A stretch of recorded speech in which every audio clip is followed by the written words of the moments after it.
or depending when you're watching this, good afternoon, good evening, or good night. My name's Ross, and as always, told out of voice of radio.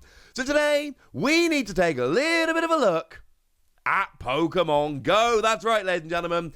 It is Friday, and that means we are exactly 1 week away from the release of Pokemon GO over in Japan, and that means that the full set list for Pokemon GO has gone and been made available, and that means we can now see every single card in the set, and I, for one, am delighted. Now, there's varying degrees of new stuff, but we do need to go through, and this is pretty big, and I think we've already seen from a lot of the cards so far, this is a legitimately good set. It's a small set, but, you know, we can look at things like Radiant Venusaur, which I'm convinced with its ability to draw till 4 cards after your attack, has become, you know, the go-to card for, you know, your go-to Radiant Pokemon, which is honestly kind of amazing. And we've got stuff like that Slowbro I showed you earlier, which is ridiculous. If your opponent's got 1 prize remaining, you can take 2 and just win the game. There are some really good cards in here, but there are some we've yet to look at, and that seems like a good place to start. I will say, and I'm very, very, very, very proud of myself for this one, translations on this video come from me. I have gone and checked with the lovely Joe over at Cerebi.net because, you know, I'm not that confident yet, but these remaining cards I actually went and translated myself, and the fact that I can do that now when a couple years ago that was unthinkable makes me very, very, very happy indeed. Though shout out to Joe and his amazing website for allowing me to check. So we got a new Spinarak and a new Ariados. The Spinarak's not particularly good. Single energy, 10 damage, flip a coin if heads poisoned. Although shout out to the lovely Yukamori artwork there. As for the Ariados, we got single energy, flip a coin if heads, poison and paralysis. And that's alright, but it's a stage 1, and it's single colourless energy, which is nice, very techable card, and paralysis and poison is good, but it's low damage, it's flippy, it's not ideal. 2 energy, 50 damage, heal 50, well, let's just say the less we say about that, the better. It's not terribly exciting, I'm afraid. Sorry about that. I would like it to be a bit more exciting. Now, there is a new Lapras coming along here, and I should say, you know, this is the kind of card I'm looking for. Yes, it is CG artwork, and I'd rather it wasn't, but it's a Lapras swimming around, and weirdly, if anyone's ever been to St. Ives in Cornwall, it's not exactly like that, but if the tide really came in, it might look a little bit like this. As for the card itself, single energy, 20 damage, flip a coin if heads paralysis. And this is one of these classic things we've seen over and over again. Basic Pokemon, single energy, tiny bit of damage and paralysis on a coin flip. So, yeah. It's fine, but it's not like it's nothing we've never seen before. Too many negatives. Free energy, 110. Again, it's fairly uninspiring, I think, is fair to say. Now, Natu and Xatu come along, and we've got Hayaganosuke artwork. With no Okacheke again, which makes me very sad, not in the entire set. I thought Hayaganosuke was also being left out, but right at the end, one of the very last cards we see, we get the Natu, and it's beautiful, and I love it. Now, the Natu is single energy, heal 20 damage, weirdly large amount of cards revealed at the end of this set that heal. Just putting that out there. And then 2 energy, 20 damage, no. Love the artwork, favourite artwork in the set, yes, I'm biased. Don't like the card at all, I'll be honest with you. As for Xatu, single energy, 90 damage to one of your opponent's Pokemon V. I could actually get on board with that. I could like that. That could be cool. It's a stage 1, but maybe in a Zoroark deck? Because you got to bear in mind here, right? Zoroark, you're talking about, you know, being able to turn it into any other stage 1. And sure, this is a coloured energy, but it's only one of them. There is an argument here that Xatu's actually pretty good for finishing off. It's only 90 damage, But if you hit a Pokemon V but don't KO it, being able to turn a Zoroark into a Xatu so that you can then go and snipe for 90, not bad. Of course, it is damage, not damage counters, so it will be blocked with Manaphy, and maybe the fact that Manaphy can block it, and the fact that it's coloured energy, not colourless. Maybe this is all a bit too much, but I kind of like it. 2 energy, 50 damage plus confusion I don't like. 2 energy is too much, 50 damage is too little. I'm fine with confusion, but there are better ways to handle confusion, I think it's fair to say. And then very quickly, the other single prize Pokemon, because we've got a double prize Pokemon you should be expecting. The other single prize Pokemon we've got here is the Unpheasant line. Now, we've got ourselves a Pidove here, which is single energy. Next turn, this Pokemon takes 20 less damage from attacks. No. It's only got 60 HP, let's not get overly excited. And then 2 energy, 20 damage, no. We've got a Tranquil, 2 energy, 30 damage, no. And then 20 damage, flip a coin if heads, 20 more, no. And then we've got Unpheasant, single energy, 30 damage, no. This is a stage 2, for goodness sake. But then we've got 2 energy, 70 damage for each heads you can flip from 4 coins. And look, you've kind of got to flip 3 heads minimum. But 3 heads and a choice belt is 240. So even if you're using double turbo energy, that brings it down to 220, which is the perfect amount of damage to get a KO on a Pokemon V. So that's kind of cool. If you flip 4 heads with either a twin energy or a double turbo energy and a choice belt, you're actually getting a one-hit KO on Pokemon V Star. Notice how I did say 3 heads or 4 heads. That's not ideal, but if you're feeling really lucky, Unpheasant's not too bad. Now, I kind of showed you Slacking V the other day. We knew this was coming. It was actually revealed under a Hisuian Decidueye V card. It was literally printed, and then Hisuian Decidueye V was printed over it, even though it's from a different set and was in a different language. I called it the weirdest card reveal ever. I stand by that assessment. What's really weird here is that the person who actually translated this for us, the lovely Grollenketter, nailed the translation even though they were translating it under another card, which is ridiculous. Now, the translation here has been confirmed by the lovely Antoine Boulet, and it is exactly what we thought. 4 energy, 260 damage is kind of nuts.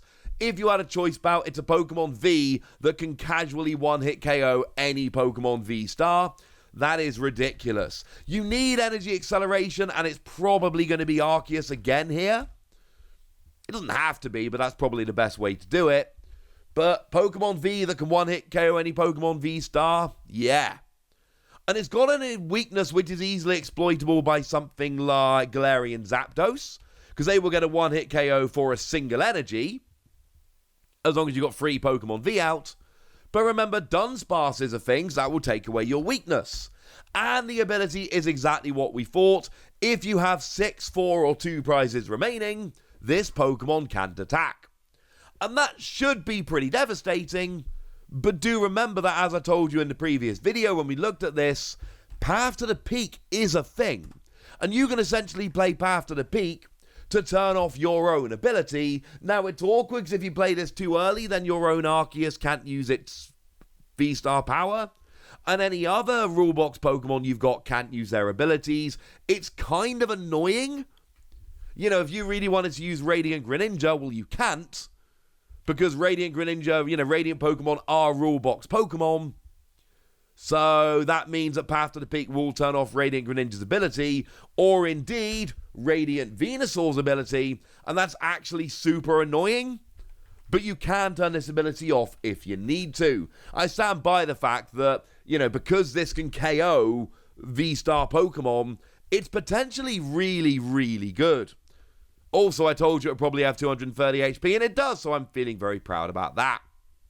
Now, something I didn't nail, but a bunch of you guys did, is Egg Incubator. I showed you this one the other day, and I told you it searched for a basic Pokemon and put it onto your bench. I told you that it was flippy, and I told you that there was some instance under which this would go straight to the bottom of your deck. And shout out to a bunch of you guys, because several of you in the YouTube comments said, hey, maybe it's flip a coin if heads search for a basic Pokemon, if tails, put it on the bottom of your deck. Well, several of you predicted that. Give yourselves a pat on the back. That is exactly what this card does. You guys absolutely nailed it. And I did not. The problem is I don't like it now. Because it's either Nest Ball but on a coin flip, and if I flip tails, I don't want it. And to be fair, remember this puts Pokemon straight onto your bench, so stuff like Luminion, you don't get the ability, because it's going straight to your bench, not being played from your hand. And it stops you decking out, but not if you flip heads. So sometimes I really want this to search for a basic Pokemon, but I might flip tails. And sometimes I really want this to make sure I don't deck out, and I might flip heads. And that's where I finish with this card. I don't like it. I like both halves of it at certain points, but I cannot guarantee the half that I actually want is the half I'm going to get. And for that reason, I actually really don't like it. I cannot imagine putting it in like any deck whatsoever. Sorry about that. Now, one card that was revealed a couple of days ago, and I'm delighted to say I translated this myself, and yeah, I forgot about this. Sorry, we're going back to it now. Is the Tyranitar. Now we've got the Larvitar. The art's adorable. The card's not particularly great. Single energy, 10 damage, 20 on a coin flip. No. The Pupitar's kind of interesting. Free energy, 70 damage is terrible. But single energy, 20 damage, plus 20 to all bench Pokemon, yours and your opponents, is kind of interesting. Especially when we get to Tyranitar. Now, shout out to Nisa, who is a newer artist in the game, who is absolutely crushing it. But we got 2 energy, 10 damage for each damage counter on all of your benched Pokemon. Yeah, this one could add up pretty quickly. Don't forget we got Gapejaw Bog, which will put 2 damage counters on your Pokemon as you bench them. And you've got the attack of Pupitar, which I just mentioned a moment ago. And we've got a second attack on Tyranitar here that does 180 damage. Plus it does 20 damage to each of your benched. Just your bench, not your opponents. And this actually could be kind of cool. And it can use it for a twin energy or a double turbo energy. And this could work. There is a lot of setup though. And that is honestly kind of annoying. And it is hard to really build up damage counters on your bench. And you'll only do 100 just from Gapejaw Bog. So it's not perfect. But there is a little bit of potential here. It's one that I kind of like. I kind of like it very much. Now, one thing we don't need to spend a lot of time analysing, but we absolutely do need to mention, is that we do have the regular art of Dragonite V. Remember, up till now, we've only seen the alternate art of Dragonite V. It's only been revealed as a promo. Now we get a proper look at it. Also, we can finally see Dragonite V Star, the regular art, not shown on a poster in terrible quality, so that one's there as well. But we'd never seen this before. One thing I absolutely adore here, and I know I'm not alone, Kawaii here is a phenomenal artist who's done some phenomenal Pokemon V, and I think some of the very best Pokemon V we've seen lately have been from this artist. They are phenomenal. They actually did both. They did both the regular and the promo Dragonite. We've seen this a few times before. I absolutely adore when we get an alternate art of a card and they let the same artist do both the regular art and the alternate art. I think it just looks brilliant when that happens and you put the two cards side by side. We don't need to really spend any time looking at this card. We looked at it the other day. I don't think it's as good as the other Dragonite V, but I do think it is a very, very cool card and I absolutely love it. It is worth pointing out at this stage that the only new Pokemon V that we saw today was Slacking, and even then, that wasn't really new, we'd kind of seen it before. So, in terms of Pokemon V that don't have a V-Star, we end up with Alolan Executor, which is, of course, one we've seen a bit before. And we end up with Conkeldurr, and we end up with Slacking. That's it. That's all we've got. We then have Melmetal, who gets both a V and a V Max. Dragonite, that gets a V and a V Star. And Mewtwo, that gets a V and a V Star. And incidentally, in terms of promos, shout out or commiserations or call it what you will to Conkeldurr and Slacking, that are the two Pokemon V that don't have alternate art promo cards. Sorry about that. They just don't. And there were no new Radiant Pokemon revealed. So you've got the first partner Pokemon. That is to say your Blastoise, Venusaur and Charizard. And do remember that in Japan, Eevee is in the set as well. So in the Japanese set, there are actually 4 Pokemon that are Radiant Pokemon that you need to try and collect. Which makes me slightly nervous. I've pre-ordered 1 box because that's all I was allowed to pre-order at the time. If it is 1 Radiant per box, and that's what they've been doing in Japan up to now, that's going to make it super awkward to try and get all the Radiant Pokemon. And at the moment, I have all of the Japanese Radiant Pokemon. Does that mean I'm going to have to buy multiple boxes or buy a bunch of singles? Because it's not a big set. I'm not going to keep wanting to buy boxes and boxes and boxes. So my one hope is that I actually pull Charizard from one of my boxes, because I don't want to buy that as a single, because it's going to be the most expensive of them. Over here, remember, Eevee is in its own special collection, and it's just the first partner Pokemon from Gen 1 that are going to be found in booster packs. And that's it. That's your update. And honestly, there's only really one more update to come, and that is going to be the secret rares, which you'll have on Thursday of next week, which will be Friday in Japan, which means that they'll be out in Japan and we'll be able to see them. It is looking to be a very, very exciting set. And I've already mentioned in this video that Slowbro looks a little bit nuts. And I genuinely believe that Mewtwo V-Star could be a very, very good Pokemon. I am absolutely loving the Lunatone deck that I showed you the other day, that I think could actually have a little bit of a chance.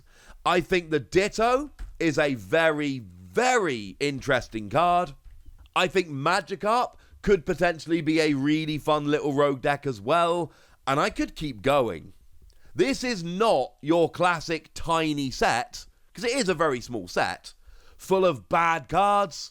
This is actually a set that might be small, and it might be a special set and a mini set and all of that, but it's actually got the potential here to give us some really, really impactful cards. And I am kind of loving that, ladies and gentlemen. Bring it on. But now I want to hear from you guys. How much do you like Pokemon Go? How excited are you? What are your favorite cards? Tell me anything you want to tell me. Go nuts in the comment section, but be nice. And then make sure you like this video, subscribe to this channel, follow me on Twitter at TheWasi, and Twitch for some live action at twitch.tv/PTCG Radio. If you want to support the channel, get some bonus podcasts and all that good stuff, head on over to patreon.com/PTCG Radio, where you can do exactly that. But by far the most important thing, as always, look after yourselves till next time, would ya? Thank you very much for watching. My name's Ross, and you've been watching PTCG Radio.